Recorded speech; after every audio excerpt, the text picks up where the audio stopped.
کیا اللہ تعالیٰ کی ذات نے انسان کو اس قدر پاور عطا کی ہوئی ہے کہ انسان اپنے حالات پہ کنٹرول کر سکتا ہو؟ مطلب کہ زندگی میں کبھی آپ کو ایسے حالات فیس کرنے پڑ جائیں کہ معاملات سنگین ہو جائیں، حالات بگڑ جائیں، کچھ سمجھ ہی نہ آئے، آپ بے بس ہو جاؤ، تو کیا اللہ تعالیٰ کی ذات نے آپ کو کوئی ایسی پاور دی ہوئی ہے کہ آپ اس سے بچ جاؤ؟ آپ نے دنیا میں دیکھا ہوگا لوگ خودکشی کر لیتے ہیں.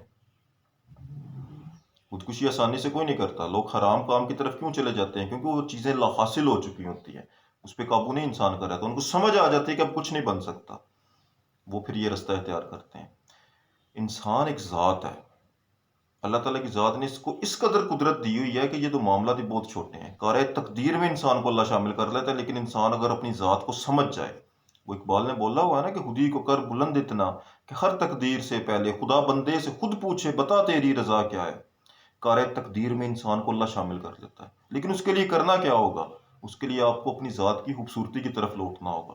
یہ ذات کی خوبصورتی کیا چیز ہے اور اس کی طرف کیسے لوٹا جا سکتا ہے؟ پہلے تو آپ یہ سمجھو کہ یہ جو دنیا کے معاملات ہیں، یہ جو دنیا ہے، یہ جو کچھ بھی آپ اس جہان میں دیکھ رہے ہو، آپ اس سے اللہ ہو. اس بات کو اپنی ذات کے اندر پیوست کر لو کہ اللہ تعالیٰ کی ذات نے ہر شے کو تمہارے لیے پیدا کیا ہوا ہے. یہ زمین بنا گئی، تیرے لیے بنائی گئی ہے. تیرا مسافر خانہ بنائے گا، یہاں پر تو نے آ کے رہنا ہے. کہ دنیا جو بنی ہوئی ہے، تم اس سے اللہ ہو، اس کے محتاج نہیں ہو.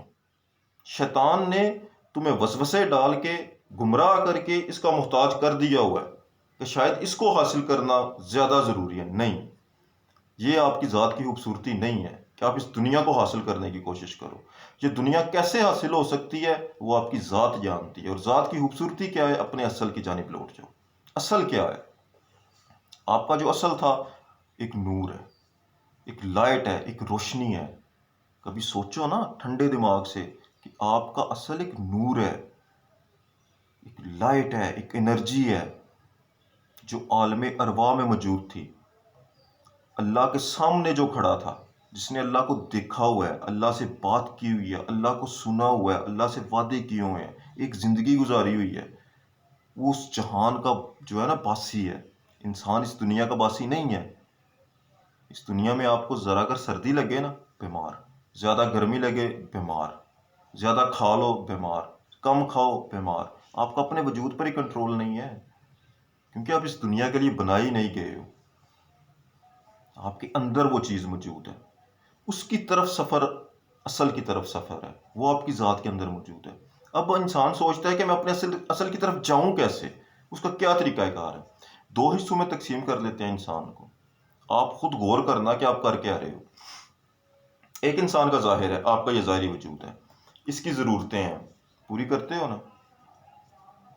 کتنی بار دن میں پانی پیتے ہو؟ گھنٹے گھنٹے بعد گرمیوں میں ہم پانی پی رہے ہوتے ہیں. کتنی بار کھانا کھاتے ہو؟ بعد اوقات 3 ٹائم بھی کھاتے ہیں. یہ کھانا ہے، یہ کھانا ہے، یہ کھانا ہے، مختلف چیزیں کرتے ہو. اس کو پہناتے ہو، اس کو سنوارتے ہو، اس کو نہلاتے ہو، اس کے لیے سب کچھ کر رہے ہو. یہ ظاہر ہے، اس نے تو مٹی ہو جانا ہے، ختم ہو جانا ہے. اصل تو نہیں ہے یہ. اصل انسان کا اندر موجود ہے. اس کی ضرورتیں آپ پوری کر رہے ہو. جو اصل ہے اس کی ضرورت نہیں ہوگی، اس کی بھی ضرورت ہے. اس کی ضرورت کو کون پورا کرے گا؟ آپ ہی نے کرنا ہے. یہ آپ کی ذمہ داری ہے اس دنیا میں. یہ جو ظاہری وجود ہے یہ دنیا کا محتاج ہے، وہ محتاج نہیں ہے، اس کی دنیا محتاج ہے. آپ نے اگر اس کو حاصل کر لیا نا تو اپنی ذات کو آپ حاصل کر لو گے. تو ذات آپ کی اشرف المخلوقات ہے، ہر شے آپ کے قدرت میں ہوگی. اس کی خوراک کیا ہے؟ اس کی خوراک اللہ کا عرفان ہے. اس کی خوراک لا الہ ہے. اس کی خوراک محبت اور عشق ہے. وہ اسے دینا ہوگا آپ کو. لا الہ الا اللہ کو زبانی کرلیاں کر کے نہیں، آپ نے بالکل ایسے ریلیکس ہو کے اپنی ذات کو فیل کر کے اللہ کا تصور بنا کے اس کو خوراک دینی ہے، اور روزانہ دینی ہے. آپ دیکھیں گے کہ وہ بھی پروان چڑھنا شروع ہو جائے گا. وہ ایک بیج ہے، وہ ایک پودے کی طرح ہے، وہ بڑھے گا. جب وہ بڑھتا بڑھتا ایک پورا تناور درخت بن جائے گا، وہ آپ کو اپنی چھاؤں میں لے لے گا. تب آپ کو کوئی گرمی، کوئی سردی، کوئی دھوپ، کوئی چھاؤں، کوئی چیز فیل نہیں ہونے دے گا. وہ ہر شے کو وہ ڈھانپ لے گا آپ کو پوری طرح. وہ ایک نور ہے، ایک لائٹ ہے، وہ ایک اورا بنا لے گا آپ کے گرد. تب آپ یہ جو حالات آپ کو نظر آ رہے ہیں نا، ہر شے اس کے کنٹرول میں ہے. وہ کارۂ تقدیر میں بھی انوالومنٹ کر سکتا ہے، وہ صاحب مقام ہے، وہ ان چیزوں سے آپ کو باہر لے کے آ سکتا ہے. اس کی مثال قرآن پاک میں ملی ہوئی ہے ہم نے. حضرت سلیمان علیہ السلام کیا مانگا تھا اللہ سے انہوں نے؟ اللہ مجھے ہر شے میرے حوالے کر دے، دنیا کی ہر شے میرے حوالے کر دے. مطلب کہ ہوائیں حضرت سلیمان علیہ السلام کے کنٹرول میں، پرندوں کی بولی وہ سمجھتے تھے، کیڑیاں تک جو ہے نا ان سے پوچھتی تھی، ان سے سوال و جواب کرتے تھے، وہ پورے کے پوری مجلس کو ہوا میں لے کے اڑا کرتے تھے. لیکن یہاں پر ایک سوال پیدا ہوگا کہ وہ تو چلو اللہ کے نبی تھے، ان کو اللہ تعالیٰ کی ذات نے اتنی پاور دے دی، لیکن اللہ نے قرآن پاک میں ہمیں یہ بھی بتایا کہ حضرت سلیمان علیہ السلام نے جب تخت بلقیس منگوانا تھا تو حضرت سلیمان علیہ السلام نے سب کو اکٹھا کر کے تو سب کو آرڈر کیا، جنات بھی سارے آگے کیونکہ وہ کنٹرول کرتے تھے، اور انسان بھی سارے آگے کہ کون لا کے دے گا، مجھے جلدی چاہیے. تو ایک افریت نامی جن سامنے آیا، اس نے بولا کہ میں آپ کی مجلس ختم ہونے سے پہلے لا دوں گا. سلیمان علیہ السلام نے بولا نہیں، مجھے جلدی چاہیے، اس سے پہلے آنا چاہیے. تو ایک شخص سامنے آیا تھا، تاریخ میں اس کا نام آصف بن برخیہ ہے. آصف بن برخیہ نے پلک جھپکنے سے پہلے ہزاروں ٹن وزنی تخت جو ہے نا وہ حضرت سلیمان علیہ السلام کے سامنے پیش کر دیا تھا. وہ کیسے آ گیا تھا؟ وہ کیسے آ گیا تھا؟ اور یہ مثال اللہ تعالیٰ کی ذات نے ہمیں کیوں دیا؟ قرآن حکیم حکمت سے بھرا ہوا ہے. یہ کیوں اللہ تعالیٰ کی ذات نے ہمیں بتایا کہ ایک انسان یہ بھی کر سکتا ہے؟ سب سے بڑی مثال لے لو، مولا علی علیہ السلام. مولا علی علیہ السلام نے بولا نہیں، سلونی سلونی، پوچھ لو مجھ سے، میں زمین کے راستوں سے آسمان کے راستوں کو بہتر جانتا ہوں. وہ ہمیں کیا اشارے دے رہے ہیں؟ وہ کون سا علم ہے جو مولا علی علیہ السلام کے تھرو، نبی پاک کے تھرو سینہ بسینہ چل کے آگے آ رہا ہے؟ وہ سارا آپ کی ذات کو حاصل کرنے کے لیے، آپ کی ذات کو، آپ کی ذات پر، مطلب کہ آپ کے باطن کو آپ کے ظاہر پر حاوی کرنے کے لیے، تاکہ آپ اس کو حاصل کر سکو اور اپنی حقیقت کو پالو.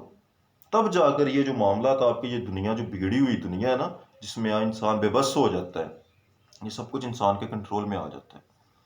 اللہ پوچھتا ہے پھر انسان سے کہ تم کیا چاہتے ہو، تم جیسا چاہو گے ویسا ہو جائے گا. تمہارے تقدیر میں تمہاری رضا کو شامل کر لوں گا، لیکن اس کے لیے آپ کے جو دو روپ ہیں، ایک ظاہر جو ایک جانور کی طرح کا ہے، جو جانور کی طرح کھاتا ہے، پیتا ہے، شہوت رکھتا ہے، نفسانی غلبہ اس پہ، اس کو دور کرنا ہے.